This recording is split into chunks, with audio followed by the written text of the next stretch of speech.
Hello, everyone, and welcome back into the GSMC Fantasy Sports Podcast for our final segment of the day's show, and it is our weekly Shadow Report. As always, I give you my top 4 to 5 wide receiver cornerback matchups to monitor ahead of the week in the NFL to concern fantasy football. And so, this week was pretty clear cut. There are a lot of divisional rivalries, a lot of rivalries renewed, but some that I feel like more about a team rather than an individual player yet again, much like last week, because we're getting into that part of the season where most of these teams are familiar with each other, whether they play them over the past couple of years outside of the division, or, they've seen this team year in, year out and know what to expect. So, throughout the rest of the season, you're going to see a lot more shadow reports concerning teams trying to defend a guy with one or two players rather than, just mano-a-mano, good old-fashioned 1v1 matchups. And so, without further ado, let's jump right into our weekly shadow report for Week 10, starting off with a guy who is not a top receiver on his team. In fact, is a wide receiver 2, but still one of the most skilled wide receiver 2s, most important wide receiver 2s to his team in the National Football League. Going up against a team he's all too familiar with, two guys he should be familiar with. It is Devontae Smith going up against Trayvon Diggs and C.J. Goodwin. Now, this matchup is going to be defined, like I said, by this rivalry being renewed, by the Eagles' offense being familiar with the Cowboys' defense. And not for nothing, I feel like Devontae Smith can win this matchup because he is someone who I feel like, no matter who he's going up against, always feels like he has the edge vertically and in terms of speed. I feel like, what this Cowboys pass defense does not have is someone who can immediately, on an island, face off against people's wide receiver 2s 1v1 and feel confident in that outcome, especially divisionally. That's where they're losing ground. I feel like last season was a little bit of a mirage with all the takeaways they generated, and this season they're getting a little bit more exposed.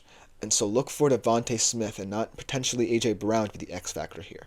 Because Devontae Smith, can do both what A.J. Brown is more concerned with doing. Because A.J. Brown, he's a very unique wide receiver 1 in that he's the only one who, more often than not, wants to operate downfield instead of, be a traditional route runner. Whereas Devontae Smith, is a unique wide receiver 2 in that he can do a bit of both. So look for that matchup to be something to monitor as these two teams, so familiar with each other, try and figure each other out yet again in this divisional matchup. Then, the second one I want to touch upon is one that I believe is a first-time matchup.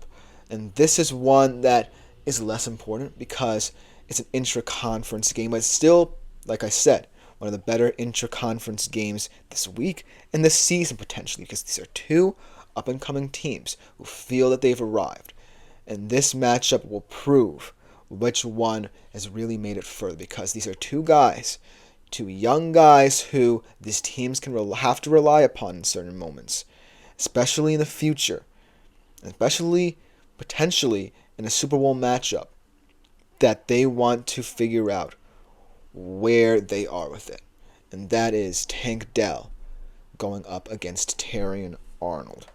This one's very interesting because I feel like the Lions secondary is very underrated, but it's not because of, hearing about their coverage skills, because this is a defense that over the past couple of weeks has generated a lot of takeaways within that secondary. Guys like Brian Branch and Kirby Joseph being big effects. But the reason why I feel like Terrion Arnold's going to be called into question is because, yes, the Texans aren't as well equipped as they would have been had Nico Collins and Stephon Diggs been penciled in for this game. But Tank Dell is still someone who has been a huge part of that narrative shift in Houston. And so, going up against an untested rookie, a guy who a lot of people have respected in this league, can say has been a pretty integral part of what the Lions are trying to build in their secondary. It's going to be his toughest test because, yes, the Lions should have the upper hand, but don't underestimate what this Houston Texans offense can do because they still have players who buy into this culture and buy into it well and know what they want to achieve. And so that's something that you're going to have to monitor in this matchup if you're a little bit wary of how Tank Dell might play out in this one. Because looking at it from another perspective, Tank Dell might not even align up against Terrion Arnold for much of this game. He might be lined up against, like I said, Ryan Branch in a too-high system to limit his deep threat ability. He might be lined up against Kirby Joseph. Who knows? I feel like this matchup, when it happens, will have the biggest impact because this is the weakness of both of these teams. For Houston, it's the lack of depth at wide receiver and where they are right now, where Tank Dell is their top receiver. And for the Detroit Lions, the fact that, yes, you're in Carpa, what you've seen in the secondary, but haven't really been tested in that regard with a team that wants to match up and be physical with you against, nonetheless, a untested rookie at this point. So this is one that I'm really excited to see play out due to how both of these teams' deficiencies look on paper on the field. The third one I want to talk about is another weird one, another game intra-conference that's big as well. George Pickens going up against Benjamin St-Juste, a guy in the Washington Commanders secondary. We've been calling the question. This matchup, I understand, could change because of the trade to Marshawn Lattimore, who now becomes presumptively the CB1 there in Washington. But this is one of those matchups where, again, it's a little like the Devontae Smith matchup, except that George Pickens is the wide receiver 1, and he's more of the A.J. Brown prototype. He also is, someone that I respect as a route runner, but the name of the game for him is, now that Russ is your quarterback, get on the field more aggressively so that the deep ball has to be respected. And so I feel like this Washington Commanders secondary is starting to become a little bit privy to what teams are doing to them. And so this matchup is tougher than it looks for George Pickens. I feel like, Benjamin St-Juste is the most vulnerable Commanders corner in this system, just because, I feel like he's not necessarily regarded as highly as, say, a product in Emmanuel Forbes or Marshawn Lattimore, who they now have. So I feel like if it's George Pickens against St-Juste most of the time, no matter how they line up, then I feel like this is one where George Pickens should feel like he wins. But also one in which Benjamin St-Juste kind of is now familiarized with what defenses want to do to him, because that's what has been the problem for Washington. They've gotten a little bit punked in terms of their pass defense. So now, in order to adjust, yes, they traded for Lattimore, but also in-house, they feel like they have the plan they need going forward and the identity they need going forward to limit guys of this caliber like Pickens. This will be the first true test with all of those guys they've compiled. The guy that they brought in from trade with Marshawn Lattimore, St-Juste, some other guys like Forbes in there as well, even their linebackers as well. This will be the true litmus test for what they've seen and how they respond to what they've seen this season on the defensive side of the football. And it's going to be an exciting one. This is a first-time matchup, I believe. So look for, George Pickens to stick to what he knows best, sticks to this new offensive credo that the Steelers seem to be employing, and look for the Washington Commanders to start to understand how to win corner wide receiver matchups a little bit better. Then the last one that I want to discuss before we end today's show is one that also a little bit less important, but still one that I wanted to throw out there, a potential flyer. This guy might have lost his luster with the loss of one of his teammates. Calvin Ridley going up against Cam Hart. This is an unusual match because it's not a high-profile one like many of the others. But it is one on a lower level scale that could define, whether or not the Chargers are for real and if the Titans have any hope in terms of maintaining and retaining a player like Calvin Ridley.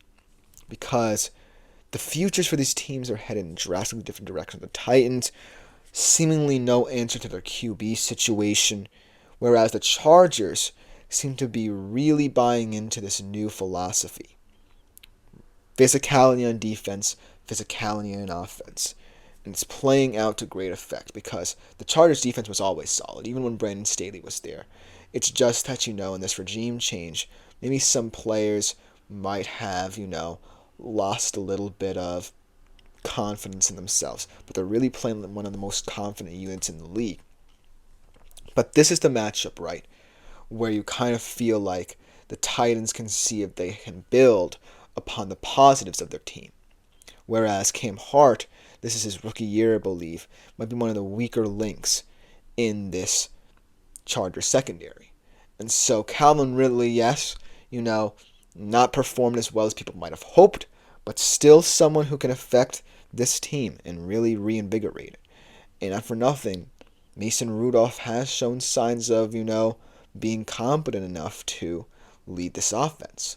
So if you can get some big plays out of Calvin Ridley and exploit, this rookie corner, then, the Titans might have something going. For the Chargers, is much less of a concern. And for the Titans, I want to see what this means for their future, because Calvin Ridley might also not be here by the end of the season for the Titans, and they need something, some glimmer of optimism to prove that they're really headed somewhere rather than just in a downward trajectory. That'll just about do it for today's show. This has been the GSMC Fantasy Sports Podcast, brought to you as always by the GSMC Sports Network. I am Christopher Shepard, your faithful host. Thank you all for tuning in. Come back tomorrow at 3:30 p.m. Eastern Standard Time. Like, follow, and subscribe to the show and the network. And also consider making yourselves available to the Super Chat, Super Thanks, and Super Stickers features here on YouTube as we stream. But other than that, thank you all for tuning in. I am out until tomorrow.